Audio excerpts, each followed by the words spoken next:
Welcome to episode 173 of In Touch with iOS, a podcast that talks about iPhone, iPad, Apple Watch, Apple TV, and related technologies. I'm your host, Dave Ginsburg, and my host, Warren Sklar, is back. How you doing, Warren? It's a record. What is this, 2 weeks in a row almost? And then it'll be 2 weeks off. I'll be off for 2 weeks, but got to pace yourself. Now, so I got to pace myself. Yeah, it is.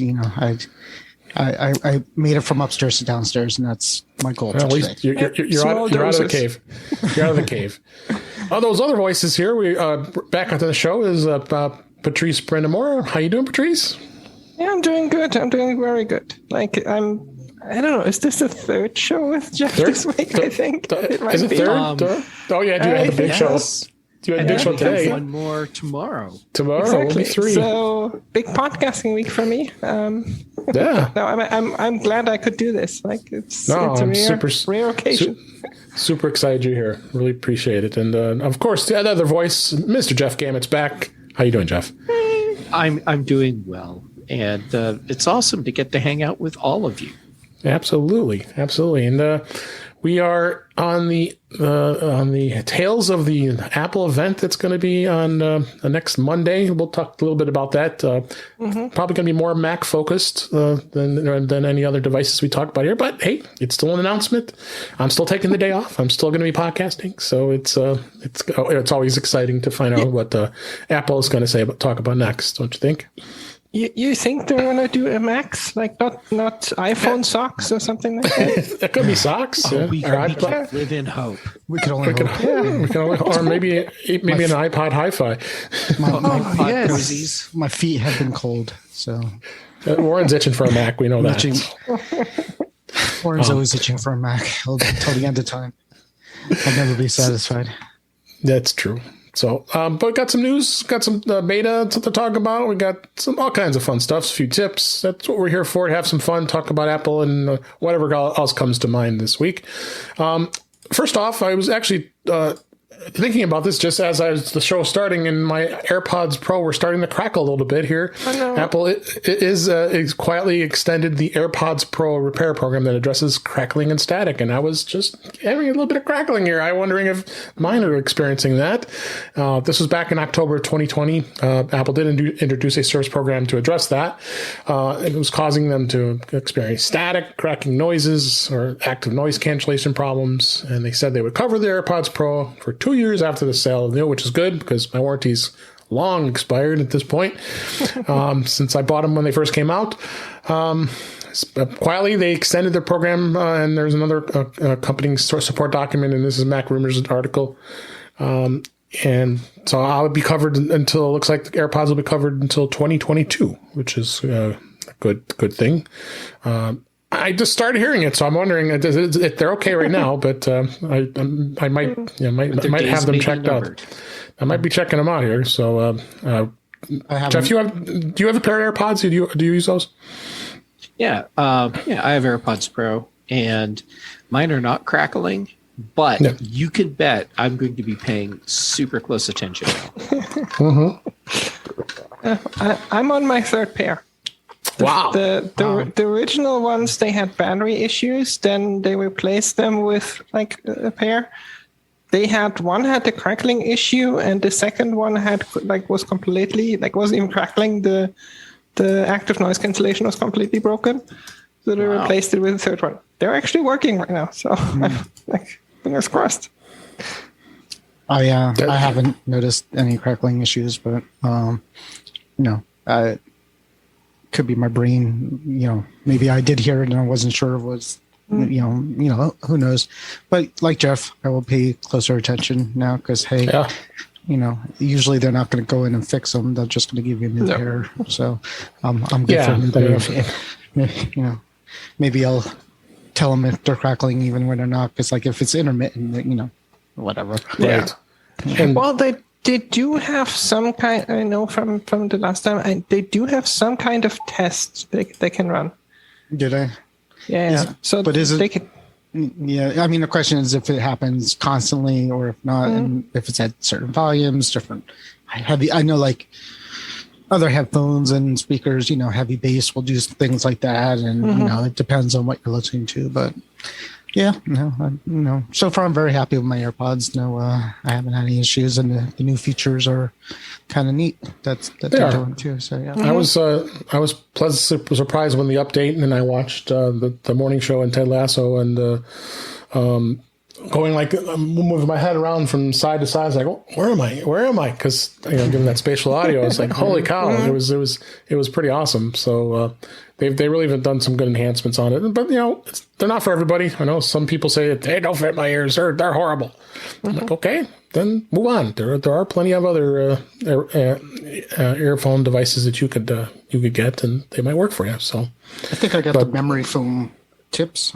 When I first, that's what I'm using on mine. I found this. It was a Chinese company that was making them, and I've been $10. Yeah, something like that. Something like that. I've left them in there, which indicates that I like them enough to not take them out. So, So if the tips don't work for you, those work well. The tips not working is a pretty common issue. Yeah, I agree.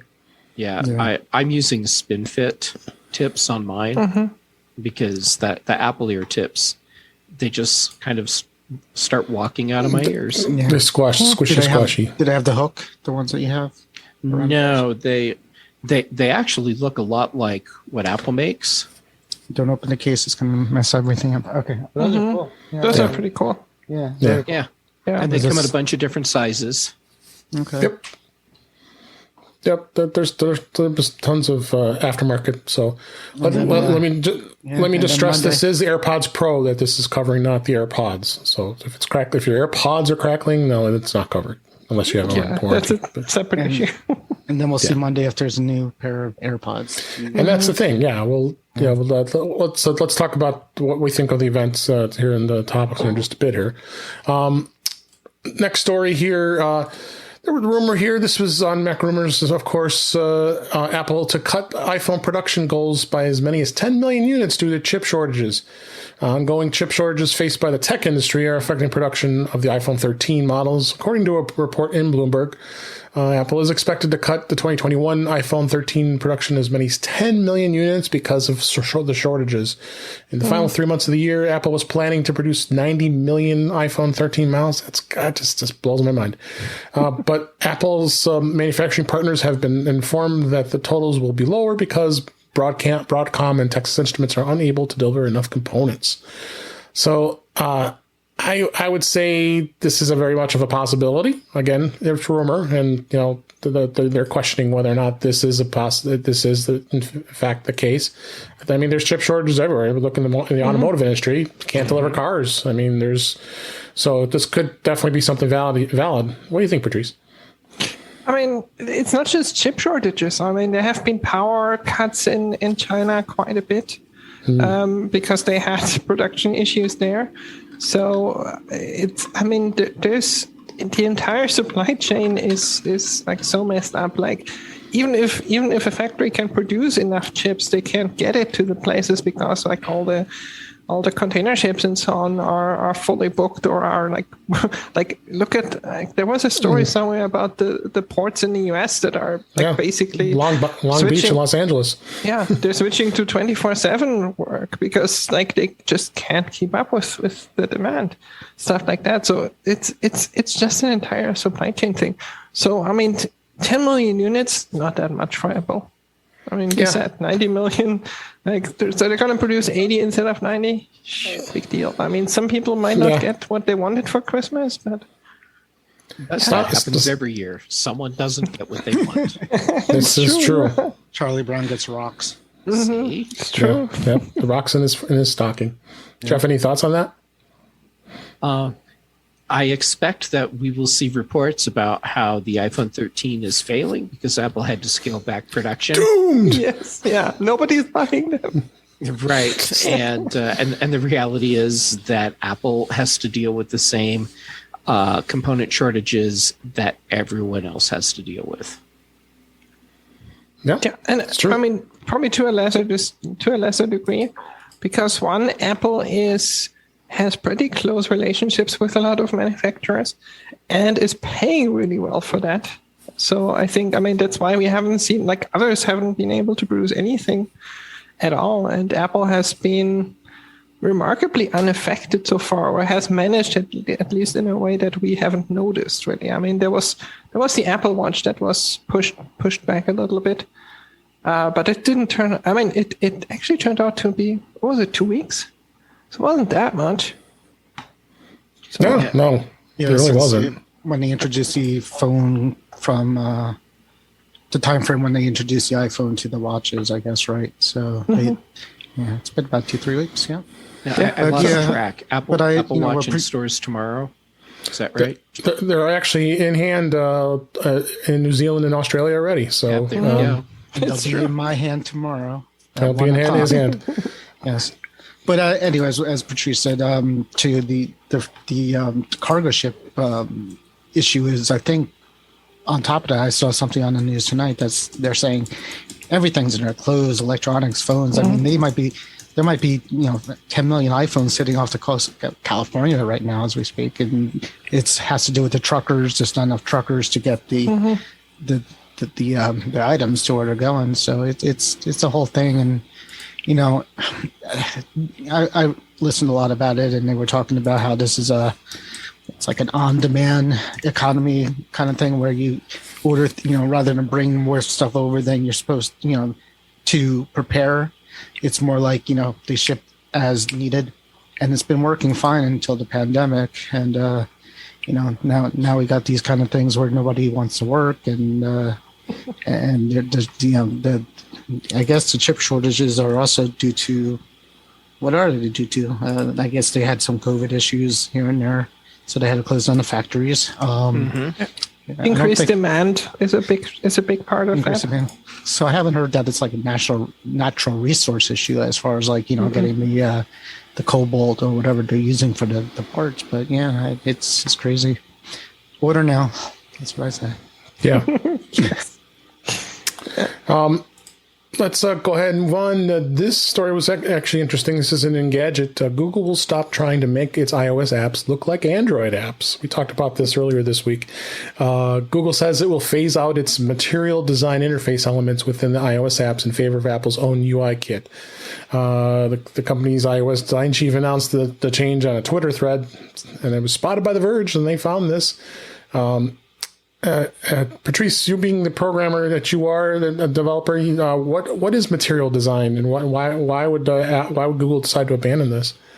I mean, material design is basically, it's the design that that you're seeing right now, since we're using Google Sheets for the show notes, or like all the Google apps are using. It's like where the plus button to create something is in the bottom right. It's like it's a very iconic design. It's actually a very good design.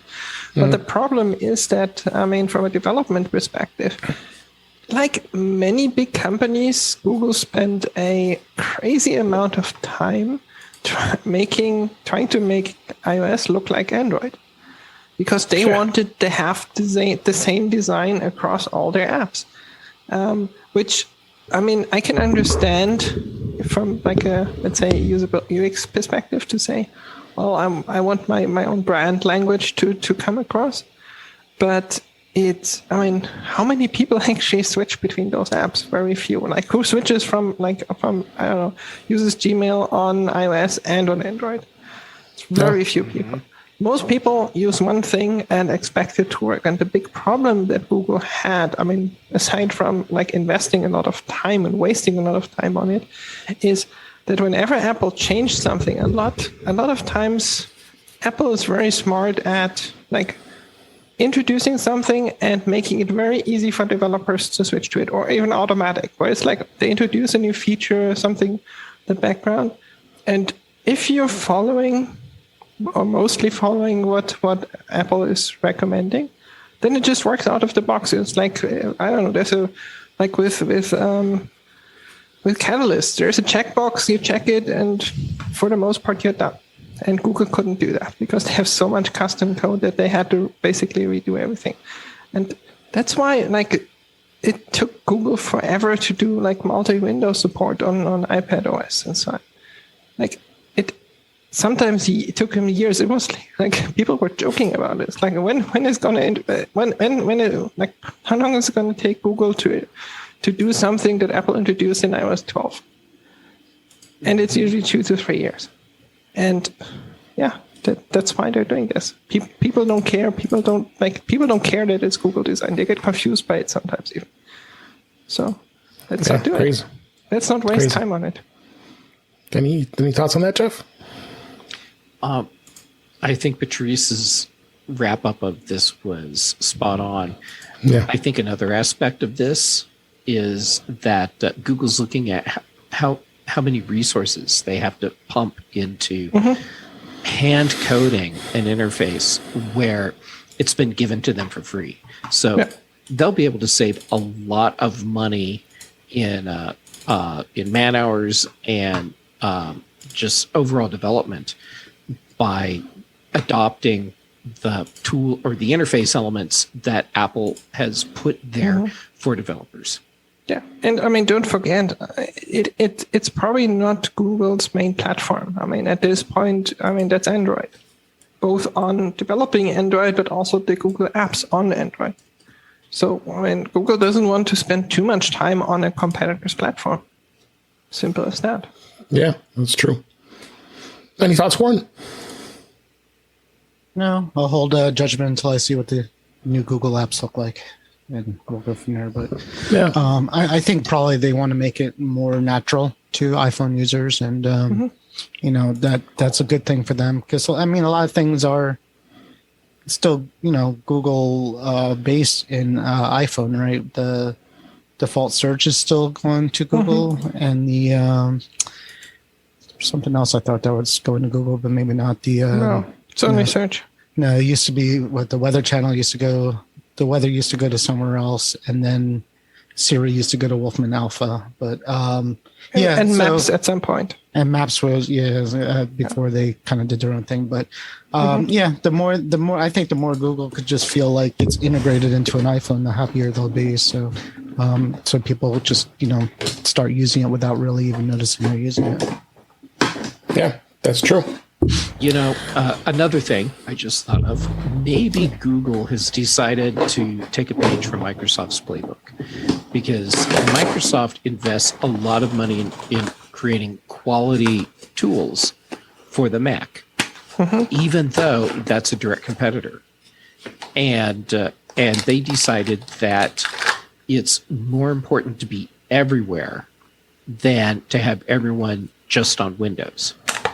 And maybe Google is looking at their tools in the same way, just make them appealing everywhere as opposed to just on Android. Yep, that's for sure. It's definitely going to be interesting.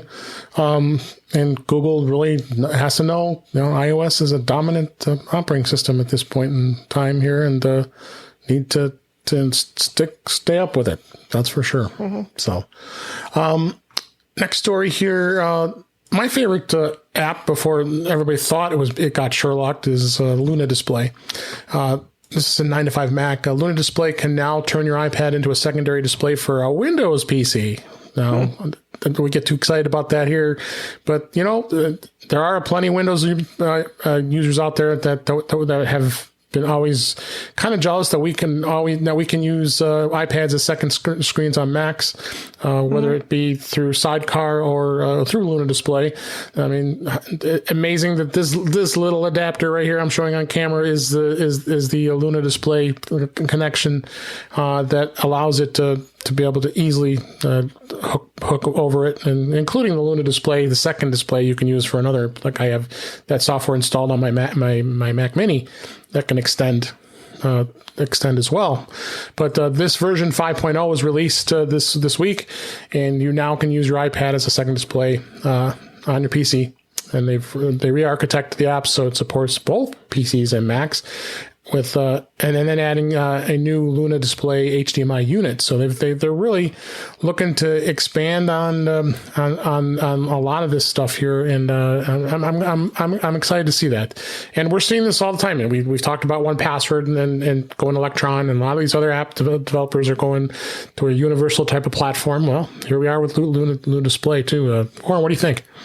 Yeah, you convinced me to get it. Remember? So I got the Luna display years ago, and then that was before Sidecar came out. But yeah, they started playing with the Windows thing a while ago, about a year ago, called Project Blue, and Project Blue was basically the Windows version, and I did play with it for a while during the betas. And the iPad, it does more than Sidecar does, because you can use Luna will allow you to use pen input on the iPad when it's the second display. It will allow you could actually drive it from the from the iPad too, which you can't do with Sidecar. But obviously this week when the new version came out, I installed it. But I have a Surface Studio laptop, which I got fairly cheap and I like, so I put it on there. Had a little problems here and there, but in any case, you could also use a Mac as a second display with Windows. That's there's a Mac app too. So I had Luna secondary. I had my Windows laptop and my Mac Air, and I was switching back and forth, and it was good. I'm a little bummed out that happened. I sold my iPad Pro for an iPad Mini because now it's a tiny second screen, but I'll survive. I will survive. I have to laugh, you Warren. I'm sorry. I'm still happy with my purchase, so we'll talk about that. We'll talk about it. Yeah. Patrice, have you used your iPad as a secondary device? I've used it for. I've used Sidecar here and there. Luna Display makes a lot of sense, especially given that. If you look at the numbers, like how many iPads have been sold and how many Macs are in use, we know that there are a lot of iPads in households that still use PCs probably. So, it makes sense for them to do something like that. Like, go where the people are. And if someone is using a Windows PC for whatever reason, because they like it more, doesn't matter. Like, you can still use an iPad. Like, why not? Oh, everybody's so excited about Windows 11. So it's a quality operating system, but a lot of people. Luna made a whole big blog about being sherlocked and how they were going to get through it. And like the guy kept going, and and here he basically is. It's still there. I don't if you have a Mac and an iPad, Sidecar is going to be free, and I would do that. But if you have a Windows computer and want to play around with it, then it works. It works fine. And I think it's on sale now. They have it 30% off if you buy the adapter right now. So. Nice. Jeff, any thoughts on the Luna Display? Have you used it before?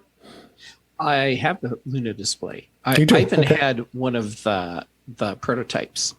Okay. And so that's stashed away somewhere because it's kind of cool because it's nostalgia. It's nostalgia. I use Luna Display not as often as I used to because Sidecar. But I look at Luna Display in the same way that I look at tools like 1Password and Text Expander, where there's something built into the system that does that thing. But for people that want more than what Apple gave you, which is just the basic, then you go to third parties. And Luna Display totally fits into that category. So if I'm doing something where I really need more out of my iPad as a second display than I can get from Sidecar, then I just pop in the Luna Display adapter. And one of the things that I like about it, on top of all that, is the fact that it registers as a display. So your Mac will feed it video that's coming from the high-powered video card. Yep. Right. Nice. Great. Yep. So I figured this is what was going to happen. That they'd go in on Windows. They have to. I mean, all these other Mac-centric developers are doing it, so it's okay. Windows 11 Sherlock's them too at some point. But we'll see. With a tool like that, you kind of have to expect that. Yeah. if it's at all useful, because it's very easy for a manufacturer to put that into the operating system. Yeah, and there's there's Duet Display and a few others that don't require the actual. There's another one, a few other ones, Splashtop. So it doesn't really, require the adapter, but the adapter is what gives you the hardware acceleration for basically it's a wireless HDMI adapter, more or less. So. Yeah. It's good. Just the Sherlocking is just a whole crazy thing. Like the Windows 11 is about to get the Android App Store. The BlueStacks is going to be Sherlock because that's what they do. So we'll see how that goes. Yep. All right. Next story. I'm sad. Ted Lasso is now done. The season finale was last week. I finished. Yes. You did finish. Good. Very sad. Very sad, but it'll be back for season 3. I can't wait. And be about a year from now. But we can go back and rewatch the shows because that's how I always do with Ted Lasso, and just get smile all over again watching each episode. Jon Stewart, he came back. And he's got a show on Apple TV Plus that premiered a couple weeks ago. It's called The Problem with Jon Stewart. It took the top spot as Apple's most viewed unscripted series. And Jon Stewart's new series is now, like I said, it even surpassed the Oprah conversation. And of course, Oprah, she's going to get mass ratings here. Isn't this the only unscripted series Apple has? But I guess not. No, they have a bunch of others. They have a few others.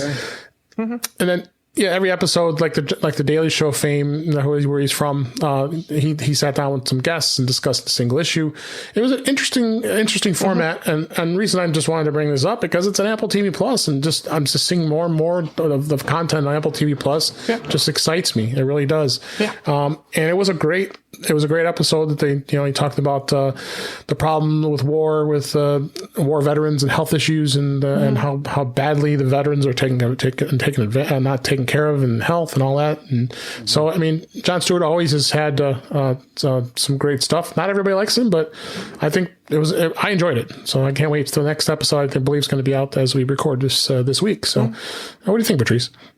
The Apple is definitely stepping up their game. Apple TV Plus wise, I've looked at. Not just what Apple announced during the last Apple event, where they showed like what's coming up in the fall, and that was like not every show is for me for sure because people have different preferences, but a lot of them looked very exciting. And is every single one of them going to be awesome? Probably not. There's always like some shows look great and then they turn out to be not so great.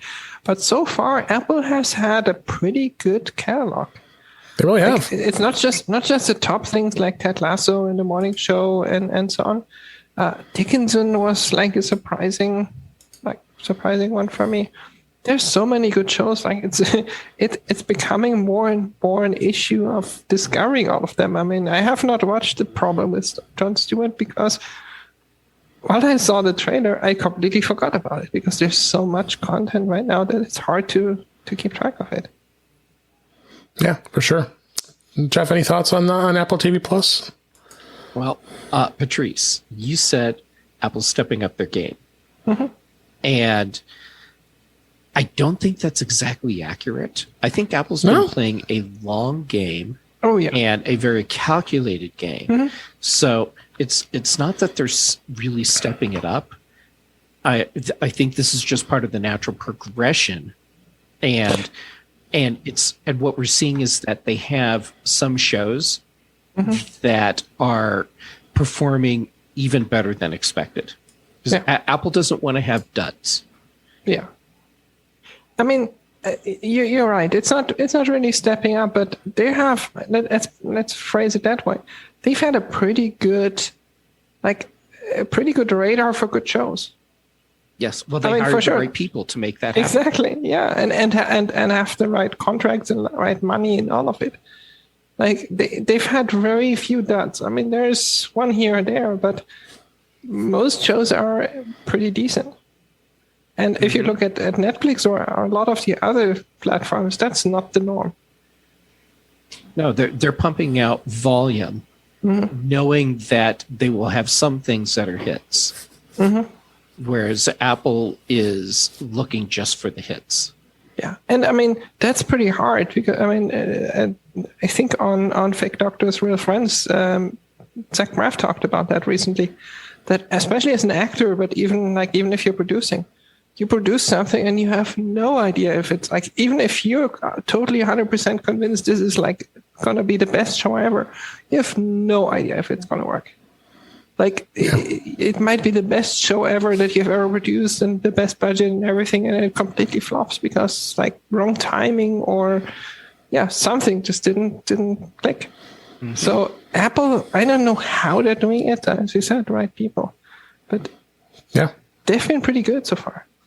So far, and I think they've had a little bit of luck with timing, like Ted Lasso, season 1. Yeah. There's no way that they could have had better timing than they did. Yes. And that was out of their control. Right. Yeah, it's true. The world needed it. Yes. Yeah, we did.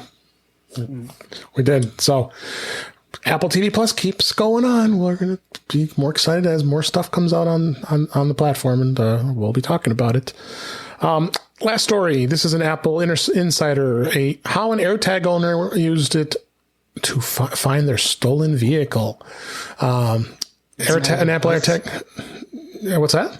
Isn't that what it's for? I mean, exactly. No, it's supposed to be like cars, right? Keys, but not really a car. But right? you could. I have one in my car. Apple actually says that it's not supposed to be used to find stolen anything. So. Right. Well, in this case, they don't want you putting it on other people's stuff. And I read some of the comments of how the person who stole the car didn't realize the tag was there. They had forgotten, so it's supposed to alert you or something like that. And they even say, the AirTag owner who had their car stolen was able to retrieve it despite the alleged thief finding and ditching the AirTag. They found it, supposedly. And it goes through and talks about how his car was gone. Actually, this was in Chicago, believe it or not. I'm reading this article here. So, what did you do? I had nothing to do with it. But once the AirTag was marked lost. Yeah.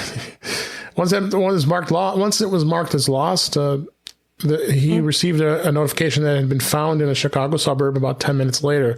He called the police and explained the situation. When their officers arrived, they didn't find the vehicle. It was in a Walmart parking lot that the AirTag had been located in. So he searched for the AirTag, and it was underneath a parked car. So obviously they ditched it. So he waited a while. They gave up hope just just before he left on how he saw the stolen car turn back into the parking lot. So. And he says they would not have found that car if it wasn't for that. So there was kind of it kind of got him where he was. So it put him in a place where the car ended up being, and he was able to track it back later. So it was instrumental in finding the car, but it was not the sole tool used. No, but it helped. Just like the other article they mentioned too is about they had were able to recover a Swipes electric scooter that had a pair of well hidden AirTags. So the AirTags have coming through a lot of ways. One of the things that I'm getting used to with iOS 15 is, and I think you probably can disable it, is anytime I walk away from my device, whether it be keys, my backpack, you get the Find My notification. Hey, you left your device here, and I get scared. I'm like, what are you talking about? Oh, yeah, that's where I am. I just walked away because I had to go into the store. Yeah, you can. I mean, you can disable that entirely. You can also tell it to not notify it if it's at home, for example, or at a certain location. Doesn't really matter. Right. Yeah, but this time it was like I was at a restaurant, I was at the park, I walked away from it from wherever. So but no, I'm not complaining. That's a great way of making you think about what device the tag is attached to. I have them. I have them on my dogs. And his dogs. We've talked about that. It tells me about it, and I get sad that I'm leaving my dogs alone. So I was just traveling with them for the first time. Travel, the thing that we haven't been doing for a while. That thing. That sounds. And it was super helpful. I mean, one, you knew where your stuff was. Like I put it like in my purse and on my keys and in my my suitcase at one. And at the airport, it like one thing I didn't really expect, but where it was helpful was like the baggage claim. Yeah. Because I mean, you always have that problem where it's like which one is mine? And I mean, you might be able to recognize it, but I just took out my phone. I was like, oh, it's this one. Like it's just coming up. You knew, like you even knew that it I could tell that my luggage was with me because like even on the plane it was still registering it. Like not in the air because like airplane mode, but like when it first came out, I did it too, and I was traveling with my wife, and I'm telling my wife like it's look the luggage, it's pointing. My wife is like, just shut up, I don't care. Your wife is so patient and so she is. You need to buy her really nice presents. Yes. And not Apple Tech. She doesn't care. No, but I got her to the iPhone 13 last week, and she got keys, and she's going all MagSafe, and she got a puck and all. So I made some progress. Yeah, it's going there you pretty go. well. very good. All right, let's move on to the topics. This is a hot topic this week. Actually, this was a couple days ago since we're recording this. Apple just fixed a 0-day iPhone flaw with iOS 15.0.2 update now. It's very important that you run the updates on iOS. If you're on iOS 15, gosh, you better get on iOS 15.0.2. They came out with 01, and then 02 came about a little bit over a week later, and they're saying that it was being used to exploit in attacks, and it was being used to steal data. It could install malware. There's all kinds of stuff that Apple discovered. This is a security vulnerability that's out there, and it does cause problems. So you got to make sure that you're up to date with iOS 15.0.2. But of course, many of us are on beta, so I guess it doesn't matter for us, right? General word of advice, just keep yourself updated. Yes. Mm-hmm. Yeah, especially because when Apple rolls out these updates, unless they're rolling it out explicitly as a security update where they say, hey, yes, this is what we're fixing, you don't know what security patches are included probably until like a day later. Right. When they roll out their security advisory reports. Yep. Absolutely. So that's our public services announcement for today. Make sure you're updating to the latest version, please. And then beta this week. We are now on beta 4 of 15.1 for both iOS and iPadOS. They seeded it actually yesterday as we record this. And of course, you can download. I believe it's probably have already been released to public beta as well, but now usually delay a little bit. I didn't see it. Was it today? Yeah. So, so they beta 15.1 actually added beta support for ProRes video capture, and everybody's very excited to be starting to play with that. And I hope you have a big sized iPhone 13 Pro, at least 256 gigs, which I do, and that you can store those 10 gigabyte video files that are only 2 minutes long. I'm exaggerating, but not by much. Yeah. There's also an auto macro toggle mode, which they've added, so you can turn off the auto macro mode if you don't want to use it, because that was kind of a nuisance. People didn't work when these are all things that pretty much have been on there as well. HomePod 15.1 beta is only invite only right now, so you have to be specifically invited to do that, because you really, yeah. And then some people I would say avoid a beta on HomePod because you already have enough problems already installing the release version. So, Patrice, you run betas on all your stuff like Warren does, and what are you seeing? You've seen some good stability on your iPad and your iPhone. Yeah, the iPad right now, I haven't. I think I just installed beta 4, so I haven't really checked it. But beta 3 Safari was really crashy. Like it was crashing on me a couple of times, like in a row. So they've been doing some changes on it. I'm gonna say in the next 10 days we're gonna see 15.1. It's gotta be. Yeah. I mean, especially with SharePlay. With SharePlay and with like the event next week and probably macOS coming out. Right. It kind of lines up. That's true. Warren, you see anything that you've been encountering on your? Just waiting for universal control, and it's still not here. Yeah, I know you've been drooling for that. It's still not in Monterey beta. Yeah, the presentation of it was cool. I mean, it's going to be the kind of thing where we see it, and it's going to be like, yeah, that's cool, and then it's going to be like, yeah, that was kind of my reaction. It's like, yeah, okay. But I just want to see it at this point. I think for me, that's actually going to be a game changer because my workflow. I'm jumping between devices all the time. And to make it work well for me, I actually have to have my iPad at the dining room table. And then I just get up and walk to the other room and use that and then come back to my desk where my Mac is. I cannot wait for universal control. So you should be able to copy and drag files back and forth too, I think, is part of it. Yeah. Which will hopefully fix my my flaky airdrop issues, and I'll be able to sit in one place for even longer. Yeah, I'm looking forward to that more so than the share play kind of stuff. But I wish Apple would fix the flaky iCloud, but that's a separate story. It continues on. The other betas, not worth mentioning much. Watch OS 8.1. I don't think there really was much of any exciting changes.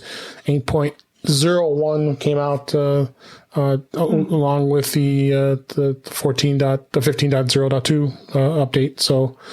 So they fixed the flaw in the watch, and then tvOS. That's probably not even worth mentioning anymore. I probably don't even put in these notes anymore because they really don't do anything with tvOS really.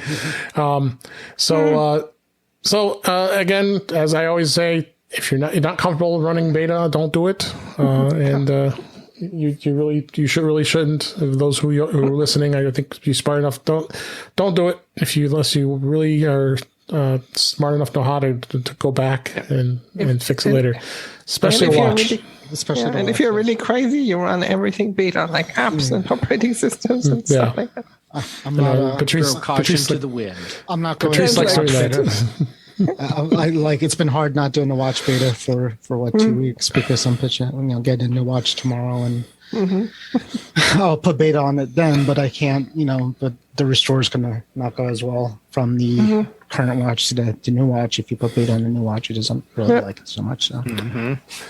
And all right, so Warren, you just got the iPad Mini 6. We've been talking about it for the last few weeks now since it was released, and then you've had it in your hands for over a week now, right? And I wanted to hear your thoughts of is it worth getting it as a primary iPad device, or are you missing your large one? Tell us what you think. I'm definitely happy with my decision. I sold the iPad Pro and I got the iPad Mini. And I had the M1 12.9-inch Pro, and I was gonna, I said it before. I got that because I got it before WWDC, and I thought maybe they would do a little more in iPad OS than they had done. And I've tried to do the switch. I've tried to do the switch from like not carrying a MacBook and carrying an iPad, and at the end of the day, it didn't make sense to me. I'm much more comfortable with my MacBook Air than carrying around an iPad. So I wasn't using it. I wasn't using the iPad. Yeah. So the Mini, I've been wanting a Mini like this for a while, and it's great. I'm still trying to get used to the Touch ID thing because it's in a place where I don't expect it to be, and you have to do a bunch of thumbprints on it because there's all sorts of different ways you can touch that button. So I've done that, so that's good. No complaints. It's on beta. It's all got my pictures. It looks great. It looks, I don't particularly see the difference in performance between that and the M1 Pro I had, to be honest with you. So so far so good. All right. Patrice, are you thinking about getting an iPad Mini, or are you holding off? No, I'm definitely holding off. I might get a new iPad Pro next year. Like my current, I have a 2018 iPad Pro. 2018, that's what I had before. Yeah. Yeah, and I have some issues with the keyboard now. I have the keyboard cover, and it's starting to. I think it's starting to go back a bit bad or something because iPadOS is telling me the accessory is not supported. So. Oh, jeez. Yeah, that's their it accessory. works for a little while. Yeah, and then it works for a while, and then like something is gone. So. Is that the folio cover? Mm-hmm. Yeah. Yeah. That's one thing I'm looking for. There's not a good selection of iPad mini keyboards yet. They exist for previous versions, and I know the keyboard will be small, but they'll come. Yeah. And there's a few. They'll come. Yeah. Yeah, there's a few off brands on Amazon that. They're single detachable type keyboards. They're not like the Magic Keyboard for the Pro. Yeah, but they really come out much. Yeah, for that I would for my Pro I got the Logitech one instead of the Magic Keyboard when I had it because it was thinner and made it less heavy. So I think the Mini would need something like that too, something very Microsoft Surface keyboard like, very flat and very thin. And basically just use it, here and there as needed. And I don't think they'd be able to put a trackpad on it. It's probably too small, but maybe a side mouse or something would be cool. Yeah, Jeff, and you're still thinking about it. It's in the cart waiting to be purchased. Yes, and I mean honestly, at this point, I just need a couple more clients to cover the cost, and makes sense. And then I hit that buy button because that new iPad Mini, that's exactly the iPad Mini that I've been waiting for. Absolutely. That's what a lot of people are saying. Yep. Oh, for sure. And then let's talk a little bit about the Apple event that's coming on Monday, October 18th, as we're recording this. A lot of rumor of it being Macs, but some of the stuff that we talk about, there is mention of potential of the AirPods being a releasing of the AirPods 3 during the event. We've seen these rumors before, like in the last event. Some of them were right and some of them were wrong, and so you don't know with this. So because there was no appearance, like they say, at the September event. So you would think, I think Apple is ready to do some updates to the AirPods because that's a big market for them. It's the lower priced market than the AirPods Pro. So I would think that we're going to see. I'm pretty confident. I think we're going to see that. What do you think, Patrice? I mean, I've just been thinking, what devices or services has Apple not talked about so far this year? And I mean, there is a potential for something in the Apple TV Plus area to be announced. HomePod, we haven't had much. Yeah. Supposedly, I think the Siri on third-party devices is starting to ship now. I think Ecobee just released theirs. Yeah. So there is a potential for stuff that is not a Mac. But yeah, AirPods are audio devices in general, like AirPods Pro, AirPods are probably on the list. I don't know about the Pros. I would think probably the. Well, I mean, who knows? They might surprise us. So they might surprise us. Yeah. It has been almost 2 years. I think close to 2 years now. Yeah, so. I think 2019 is when I bought mine. Mm-hmm. Yeah, so there is potential for iteration on them. Very much so. Very much so. So, Jeff, what do you think? Do you think AirPods, we're pretty solid with that? And we got Macs. I think it's going to be another stuff. I think it's a Mac no-brainer. Event. Yeah. AirPods, I give that a possibility, but not certain that we'll get new AirPods. Yeah. But if we're looking at stuff that Apple hasn't talked about a lot this year, we also have AR and VR. Mm-hmm. True. So they could have something else coming for that. Yeah. And if it was something that didn't need to have extra wires, well, unleashed. Which tells me that, Warren, they've been listening to you, so we're going to get a new version of AirTag for dogs so that you can take your dogs out unleashed. There you go. I think they already have them. my prediction is it's going to be just maps, two map packs. I don't think they're going to do anything else. I think hopefully there'll be a big enough change and design change to fill the hour of the keynote. So I think that's what it's going to be. But they blocked out 2 hours for the keynote. Well, they always do. Like they've always been doing it. That's is it an hour or 2 hours? It's usually an hour. It's always 2 hours. 2 hours? They've been using a lot of time on their keynotes. Yeah. Well, 2 hours maybe. Maybe they'll put something else in there, but we'll see. It really depends on how much of a redesign the Mac is going to be, because you could only talk about so much if it's just really a processor change. It's not going to be enough to really fill it up. Yeah, but I'm ready. Given all the chip shortages and so on, I think you're right. Like all the other devices like HomePods and AirPods and so on, they can always they could do a November event. They've done that last year. Or they could just wait until, what is the usual time frame? April? Like some in the spring. Yeah. April, May. Yeah. So hopefully Mac OS comes out on Monday. And I have a feeling it's going to be RC on Monday. Yeah, RC on Monday, and then the week after. Release candidate. Yeah. I was wondering if it's going to be RC this week, because Tim has a habit of saying, "Oh, by the way, after this keynote, you can download the version of available tomorrow." Yeah, today. Yeah, that would kind of suck if Beta 4 or whatever beta we're on now. I've lost track for Monterey. 16, I know. 10. Yeah, 10 just came. If it's waiting, they're just treating that as RC, the 10th beta. Tell anyone. Yeah, that's for sure. Yeah. And then Apple Watch deliveries are, as we record this, have already been delivered in New Zealand and Australia, and Warren will be getting his new Apple Watch tomorrow. I think the rest of the panel has decided to hold off and not to get it. What made you compelled to upgrade, Warren, to the Apple Watch Series 7? I was getting, I priced out the trade-in for Apple, and they were going to give me $210 for my Series 6 aluminum, which is pretty good, I think. And then somebody online said, "I'll give you $250 for it." So I'm like, okay, I'll do that. So what am I looking at? 100 and change, almost 200 maybe for the new one. But the real answer is green.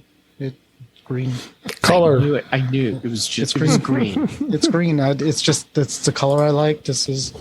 My case is green. My watch band is green. My mini. I'm just green. I love. The forest green is actually my favorite color. So I got the green one, and I had to pick a god awful combination for the watch band, because when people were ordering it, it was like, it would say if you picked a green band of it would be like December delivery, but if you picked the god awful orange one, you got whatever it was, it says you can have it tomorrow. So for tomorrow, so I picked that. So I'm going to go there and see if I've read stories about people going and say, "Can I switch this color out?" Because they, I think at one point they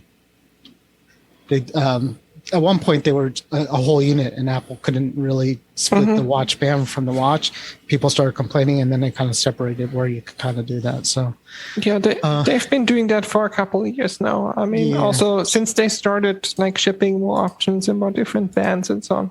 Yeah, and having the whole design studio where you can even people were upset because they would go there and they didn't like the band, and you had to return the entire watch and blah blah blah. So if I could get myself maybe even something white, I would probably do that rather than what I have. But if not, if anybody's looking for the marigold orange sports loop, just let me know. There may be one extra one that's not going on my watch. So, I mean, really, there is very subtle differences between the 6 and the 7. So that's why I decided I'm going to stick with the 6. I didn't upgrade when I had the series. I didn't upgrade when the Series 5 came out. I had the 4, and then went to the 6. And so I'm perfectly fine with the 6 for another year. Save my pennies. Same. Yeah, I mean, Jeff, I'm sure the same way, right? you're not upgrading. If I can keep my battery in my Series 4 going for another year, then I'll get the Apple Watch 8. Mm-hmm. Yeah, I would have done the same as Warren if I had the trade in as an option. But I also didn't like the colors. Like I wanted pink or purple, and they don't have that. So it's well, a lot of people are complaining about the colors of the entry levels. That there's not really a good neutral color, which is kind of true. But we'll see. I mean, there's some pictures already saying, comparing the two, and it does look a little bigger, and I'll appreciate a little bit more.